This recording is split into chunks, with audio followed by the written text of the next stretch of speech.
Welcome inside the State Champs studios on the campus of Lawrence Technological University. I'm Jonathan Kidd, along with Sean Belesian. This is State Champs Hockey Time. So, Sean, how's it going today? It's going tremendous, my friend. Nice to see you. And, another week closer to the playoff. Got a chance to see so many tremendous games in the past week. I mean, really, the term is overused, but I'm going to use it anyway. Playoff hockey type games. I mean, really some great games. And State Champs Hockey Time is presented by our friends at the Alta Equipment Company. So, Sean, the jersey's made its return. It's been missing for a couple years. Sean, what is going on? I don't know, John. I'm glad to have the jerseys back. That was always a lot of fun. John, why did we bring out the jerseys? March Madness is coming up soon in college basketball, and we decided here at State Champs we're going to do a jersey bracket challenge to decide who has the best hockey jersey in the state of Michigan. Yeah, that's the one thing about hockey fans is we all have a little bit of jersey snobbery. You can feed your inner snob and be a part of this. I mean, these are some beauts out here. I mean, that's the one thing, John, being able to see games all over the place, whether in person or watching online, you get to see some of the beauties out there, and you're going to be able to look at them yourself. We'd like to thank all the teams who submitted our jerseys. We asked for 64. As of Monday, we had over 70 jerseys. We're going to be starting it next week. You can vote at statechampsnetwork.com. It's going to be a similar bracket to decide who is the best jersey in the state. Sean, who do you think are some good ones that you've seen over the years? I love this jersey. I like right here. Ann Arbor Skyline. Skyline. That's just a beautiful jersey to me. I think that's a classic look. I think the Novi dark green right there. And then you got your cousin's school right here. And they're all right. Shout out to SCS. They're doing all right. But Calumet is interesting because I think Calumet has like 3 unique jerseys too. And I love the old Crown King. And, so there are a lot of beauts out there. So the best part about this, you get to decide for yourself. And what about like Forest Hills Northern Eastern, with the new Kings style logo as well? Yeah, I mean that's the coolest thing is there are unique looks out there. There's no doubt about that, and it's funny, John, because a lot of times you see some of the footage and like somebody just makes a little subtle change and everything. You're like, ooh, I like that jersey. So. That's pretty cool. Now, being a Habs fan, I think that Big Rapids jersey. A big, Well, as of right now, they have not submitted. Yeah, it's too bad.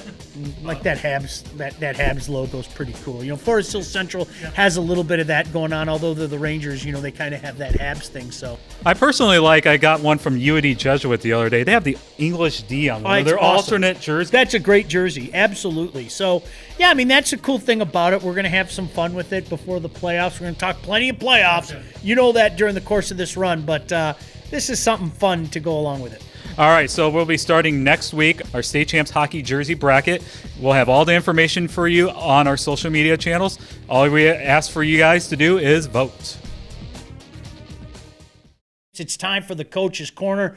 Listen, who better to talk in the Coach's Corner than the executive director of the Coaches Association here in the great state of Michigan. Former coach himself, I might add, Mr. Don Wright, kindly joining us. And first of all, Don, pleasure to see you again. How are you, sir? I'm doing great. It's good to be here, and it's nice to see you again, Sean. It's been a crazy year, so it's nice to be here. I was going to start right there. Don, you and I were talking before the camera started rolling. It's almost a year since that call came down that Thursday afternoon. Everybody's got their, different story about where they were, what they were doing. But talk about the challenges of the last year, because to me, the challenges are one thing, but I'm a focus on the victory guy. Hey, look, we're playing games right now that not that long ago, I'm not sure how many people thought we were going to. Certainly it's been an interesting 12 months. There's no doubt about it. You see a lot of things when not that we've ever faced this before, but when something like this occurs, you see people handle everything a little bit different. And I think the important thing has been to focus on the things that we could actually control, because there's so many things that were out of our control, so many things that people worry about that maybe they needed to or didn't need to or whatever. So there's all of those those things. I think Mark Ewell and Cody Inglis have done a great job in staying focused. You talk about a year ago. So we were talking about that, and a year ago, the teams were here at USA ready for the Final Four, and it got shut down. And it was such a sad thing to have to tell the teams, and the UP teams were down and all of that. So I think the MHSAA, they didn't have spring sports last year. They have been passionate about finding ways for sports to still happen, because and I'm in total agreement, not just about hockey, but I think our student athletes, we need sports. I think it's a great thing, especially with the shutdown in so many ways. It is something that the players need in their lives. So it's a good thing. And I think the MHSAA has done a great job staying focused on it. One of the really positive things, and there's lots of negatives, but one of the positive things that I think has been great in our state is the relationship between the Michigan Amateur Hockey Association, George Atkinson, the president, and the MHSAA, because they have been talking on a very regular basis, working together to make it so they were consistent with each other, to give information with each other, to try to help all hockey players in our state. And so there's a lot of negative things that people can see, but there's been some really good things that have come out of stuff as well. And so I think over the last 12 months, certainly it was frustrating for coaches, frustrating for players, families, and whatnot when we got started in the fall, in November. Then we're up for a couple weeks. The next day we're supposed to play our first game, get shut down. Then we think we're going to get back up. All of that occurred, but I think, based on everything that the MHSAA was doing in our conversations, I felt very confident we were going to have it. It just was a question of when. There's been a lot of bumps, and there's a lot of things that we're having to do, but at the end of the day, the players are on the ice right now, and that's really exciting. No doubt about that. One of the exciting things, of course, the best time of the year is coming up, of course, the playoffs. And for people out there, you've probably already seen it. If not, we're going to let the guy that knows best about it perhaps explain what is going on, something that has been talked about for so many years, Don. I know it's been a process for you. I know it's been a process for your president, your vice president, all the people on the board, but we've got some seeding in the playoffs. Explain to everybody how that's going to work, because I'll be honest with you, it's pretty cool to see it come out yesterday and see that number 1 seed and see that number 2 seed. But talk about the impetus for this change and what it may mean for this 2021 tournament. Sure. Well, so this seeding, I as you know, I was a longtime coach. It's talked about by coaches forever. They wanted seeding. And one of the things, we are high school sports. We're educational athletics. So it's never as simple, though I know as coaches, the hockey coaches, you just want to go, hey, we should do this, and love to it to happen. But it doesn't quite work that way, because there's a lot of other things that have to be looked at. Okay, it's not as simple. The schools, the superintendents, the athletic directors, the principals, the MHSAA's involvement. There's a lot of parts to this. So this has been a process, and we've worked on it to get it to this point. So most people might look at it and they'll see things out in other parts of hockey or whatever, and see a certain ranking system and think, oh, that must be what high school's doing. Well, that isn't what we're doing. But we've worked a process that everybody could feel comfortable with doing it. So what we actually 2 years ago, we got the MHSAA, even though we didn't have seeding, we got the MHSAA to start ranking our teams. So even though it had no effect on anything, they were working the process to see how it looked and work any bugs out. For us to get this, we felt, as did they, that we really wanted it in the MHSAA's hands, that we wanted control and the MHSAA wanted control. Because if you used an outside source, what if all of a sudden they went out of business? What if anything like that? So we needed control, so we needed that piece to work, which took a little bit of time. But so last year, the hockey committee, it was passed unanimously, and then the rep council approved it, which was everybody is ranked, but in each region, we seed the top 2 teams. And the purpose of it is so that the top 2 teams in that region don't face each other unless they both get to the regional final. The biggest complaint that we had through the years was the best 2 teams, because everything was random draw. So the top 2 teams play on opening night, and we've had some years where actually there were the top 2 teams in the state, and they played on opening night, and then, people that can be critical about things would say, well, and then you got a Mercy in a regional final. That just doesn't make any sense. Well, being a longtime coach, you never know when a Mercy could happen, even if you got a good team. But the bottom line is we think this really is a great thing for high school hockey and starts to make the regular season mean something. So the step before we got to the season is the MHSAA. So we had the Michigan Power Rankings is what they're called, MPR. And they are based on 3 factors. They're not based on head-to-head and some things people think they would be. First of all, 25% of the rating is based on your winning percentage as a team. 50% is based on your opponent's winning percentage, and the final 25% is based on your opponent's winning percentage. So when that's all done, because Saturday night was the end of the seeding or the rankings, and so everybody's ranked through there. Prior to the season, as you know, we have 3 different divisions in hockey.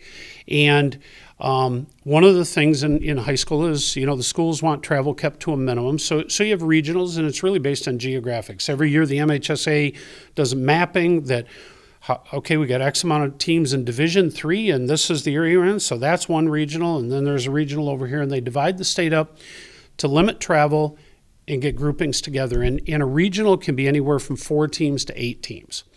So the MHSAA prior to the season put together a format for a 4, a 5, a 6, a 7, and an 8 that said, okay, the top 2 teams will look in the bracket this way, and here's how we'll line up the rest.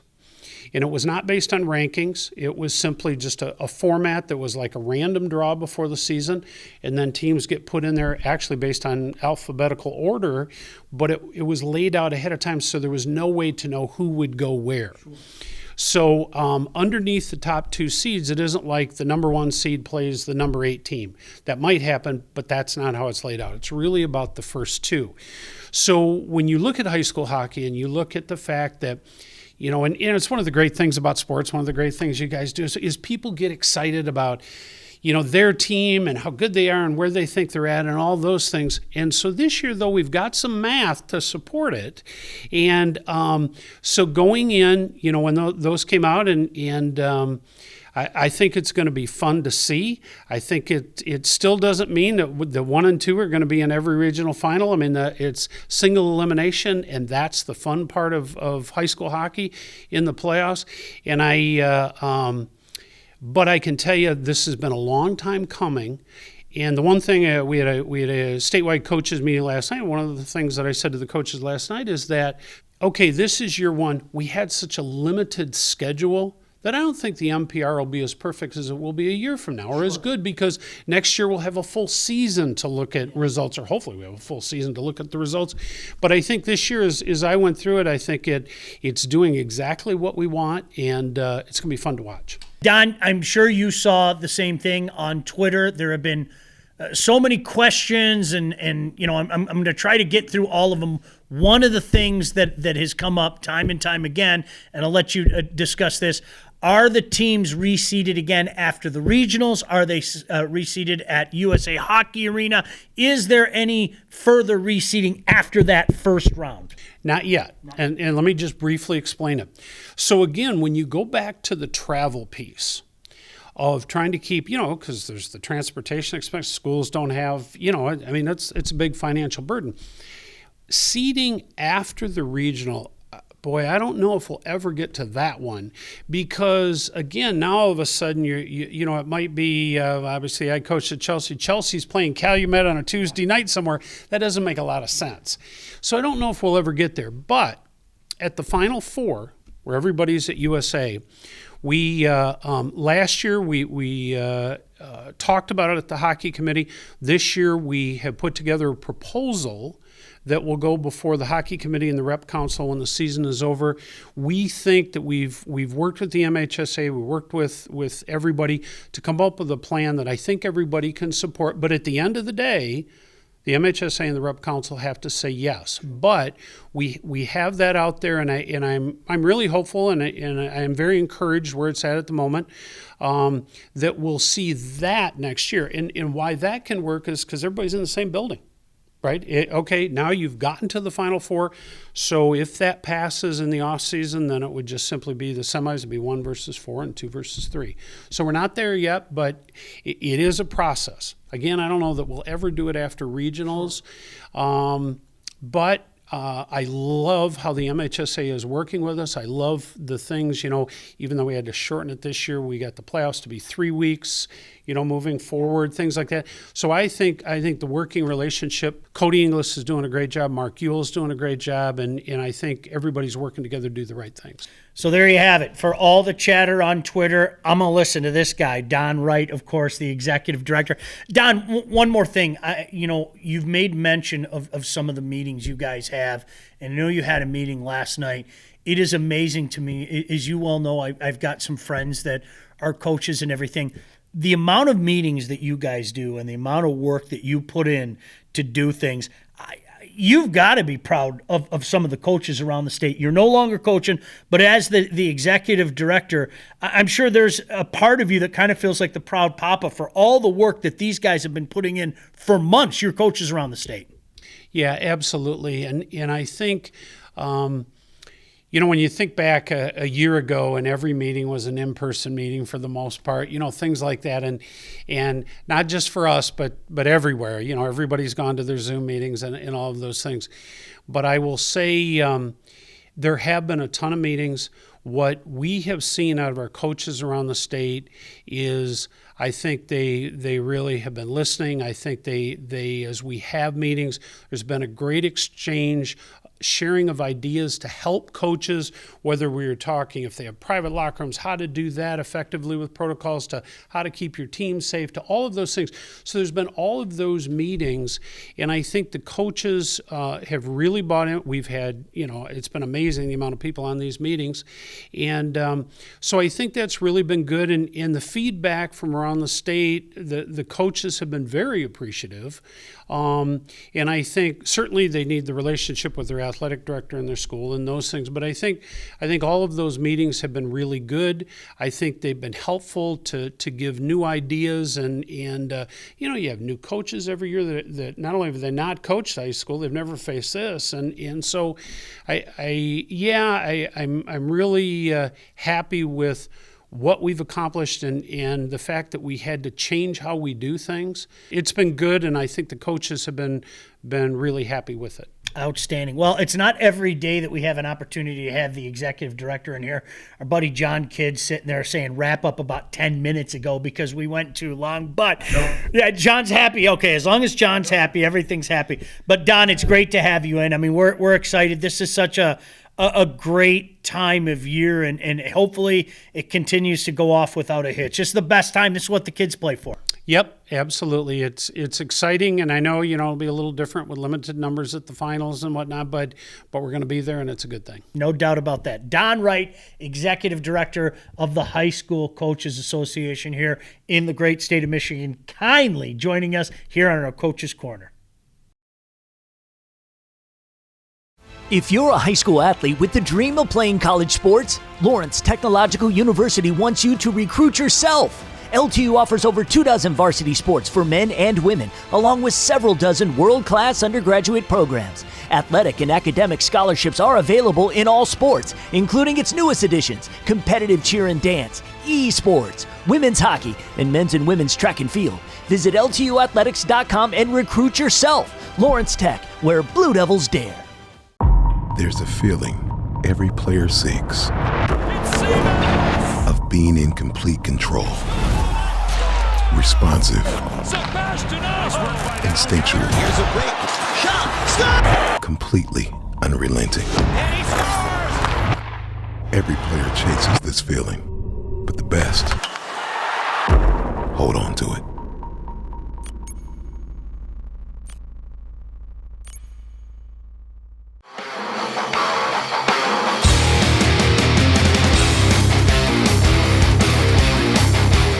All right, it's time now for our Warrior Hockey Player of the Year update. So Sean busted out the gloves today. Let's go.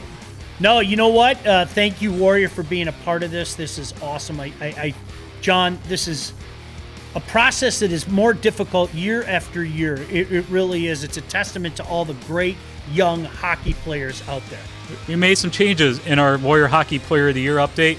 Isaac Gibbs from Novi and Andrew Marone from Birmingham Brother Rice are now on our list. You know, it's interesting. I sent a text out to an opposing coach yesterday about Isaac Gibbs, and his response to my suggestion that should we think about adding him to the list was one word with an exclamation point. Absolutely.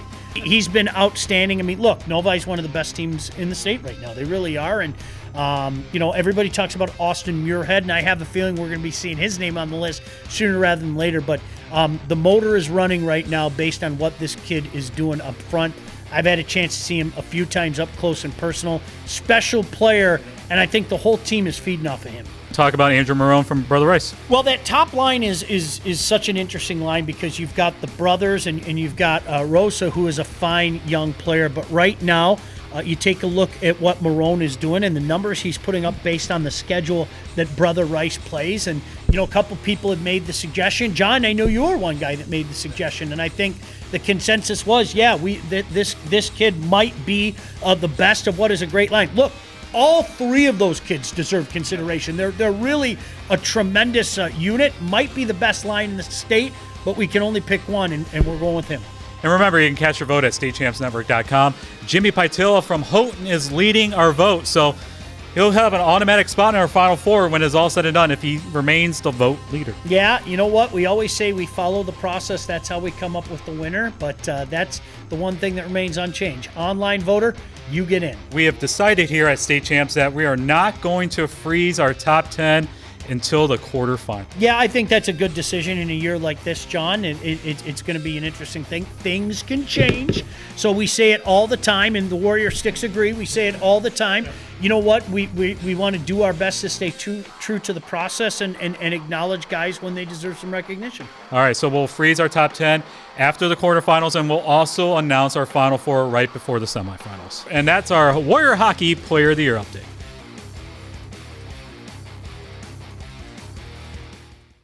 All right, Sean, as we wrap up this week's edition of State Champs Hockey Time, it's the end of the regular season. Just your thoughts quick on this shortened regular season, but they were able to play this year. Yeah, you know what? That's the most important thing. I mean, let's not lose sight of that. What was it easy? No, I think everybody knew that it wasn't going to be easy. But you know what? From week one, we talked about this. Just give the kids a shot. And the kids got their shot. Now be smart. This is the important time. Be smart. Do what you have to do to stay on the ice. And let's settle it on the ice as opposed to having things settled off the ice. And I think that's all that the kids asked for, that the coaches asked for, that the administrators asked for. So, John, that's what I'm hoping for. Let's be smart and have a full playoff run. In a perfect world, a full playoff run. All right, so obviously next week is the playoffs. If you're wondering about our predictions, you just have to wait a week. Sorry. I'm sorry. You can mock us in a week. Yes. We'll give you opportunity. Yes. I know that. Some of you guys are waiting for that opportunity. We're going to give it to you, but we're going to wait until next week. Yeah, we just want to make sure we get the regular season concluded before we make our full prediction. So you guys will just have to wait a week. Sorry. So obviously the playoffs are starting next week. We'll do a deep dive more next week, but talk about some of the potential regional matchups we could have. And starting in Division I, we could have a Midland-Saginaw Heritage regional. Yeah, you know what? I think in years gone by, a lot of people, because of what Coach Bamberger has done up in Saginaw, have just said, well, we're going to give that to Saginaw. I mean, to go all Lee Corso on you, not so fast, my friend. You know, I think Midland is going to, provide a very difficult road for Saginaw Heritage. Heritage has played a tough schedule. I'm going to be intrigued to see how that affects them moving forward. I have a feeling it's going to be in the positive. And then one regional that keep an eye out for is that one that has Orchard Lake, St. Mary's, Brighton, and Howell. Boy, doesn't it seem like forever and a day Orchard Lake, St. Mary's, and Brighton are just a fix at the hip? Let's not forget about Howell, because Howell kind of went nah to both of them last year and took care of business. That is going to be a tough region. Another potential regional final could happen in Division I. 2 OAA teams with Lake Orion and Rochester United. Yeah, you know what? The Dragons were ranked, and they're good. I've been looking at Rochester United and nearly ranked them as well. That's going to be a darn good battle. All right, we go to Division II, and out on the west side of the state, this game intrigues us. It's a regional semifinal between Forest Hills Northern, Eastern, and Byron Center. I love it. NE is good this year. Obviously, Byron Center is the measuring stick out on the west side, but NE kind of has that been there, done that mentality, whereas BC's going, hey, wait a second, we got there last year as well. And then you add the Sailors into the equation as well. Mona with Shores. Muskegon, Mona Shores. I mean, that's going to be a heck of a lot of fun out there. On the east side of the state, we could have a potential Romeo versus Port Huron Northern regional final. Port Huron Northern's been the kind of the sleeper in the state of Michigan. You just put them in the rankings. And they deserve to be in the rankings. I mean, they really did. And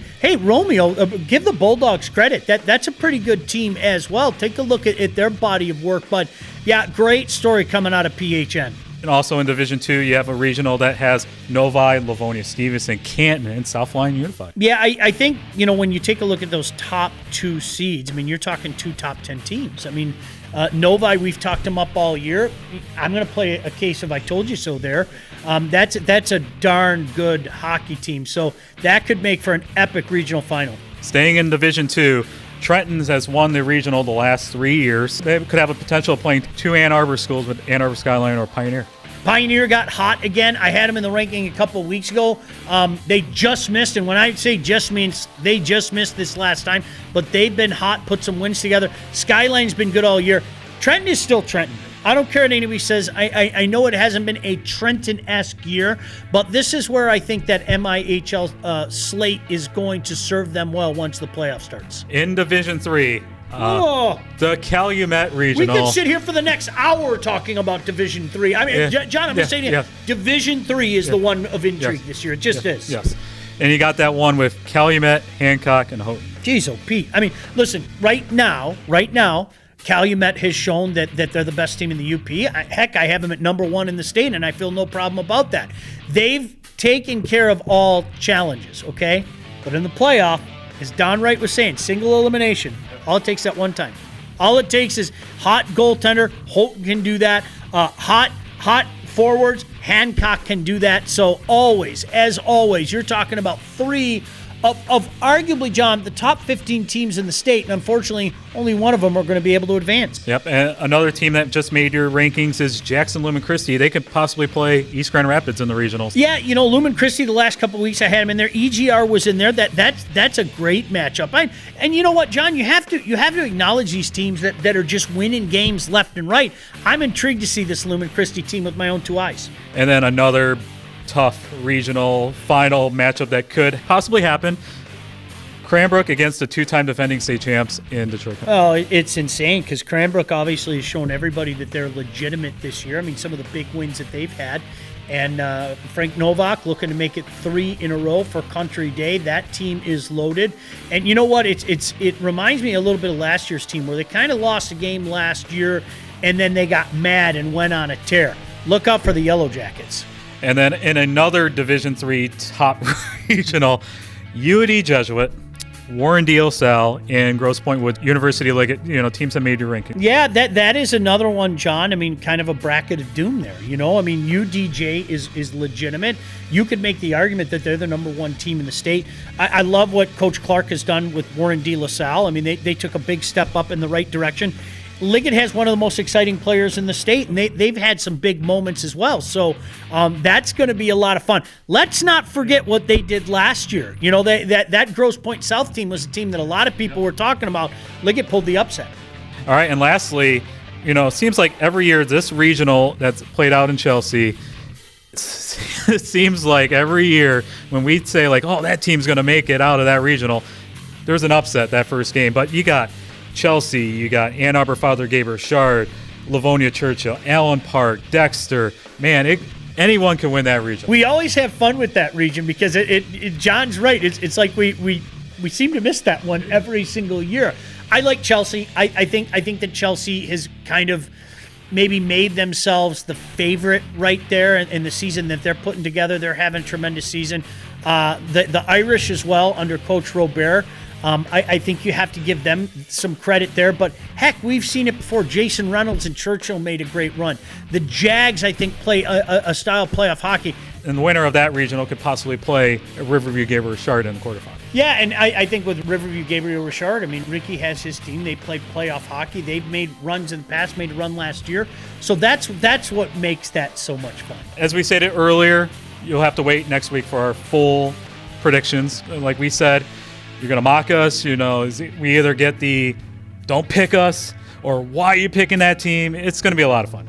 It is amazing. If you guys only knew how many people like that. People, don't you dare pick us. Don't you dare. I'm like, I have to pick you. I'm sorry. This is the point in time where, you have to put it down on the line and everything and see what happens. So we'll see what happens. Or if we pick that team not to win and they end up winning, they're ready to go with that jersey. Oh. Getting that picture taken, Yeah, you gotten a few of those. Yeah, not that from that's a ever city happened that or I anything. live in, a city called Trenton. Yeah. You got in your picture a couple times, No. including yours truly last year. So, if we don't pick Trenton. Yeah, no, listen, it's all in fun. I get it. It's one of those things. I mean, that's what makes it such a fun time. And, there's nothing like, whether it be the coaches, in particular the players, being able to say, hey, you counted us out, here we are. So it's a heck of a lot of fun.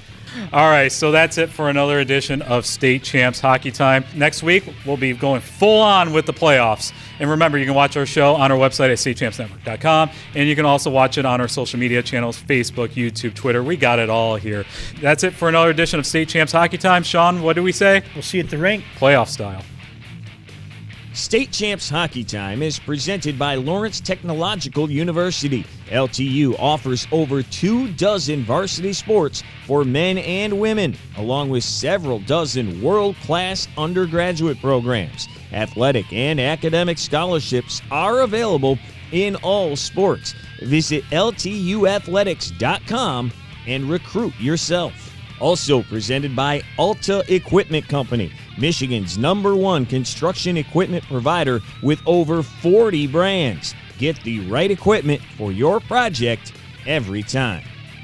Also brought to you by the Michigan High School Hockey Coaches Association. For all things Michigan High School hockey, go to the hub, MIHSHockeyHub.com.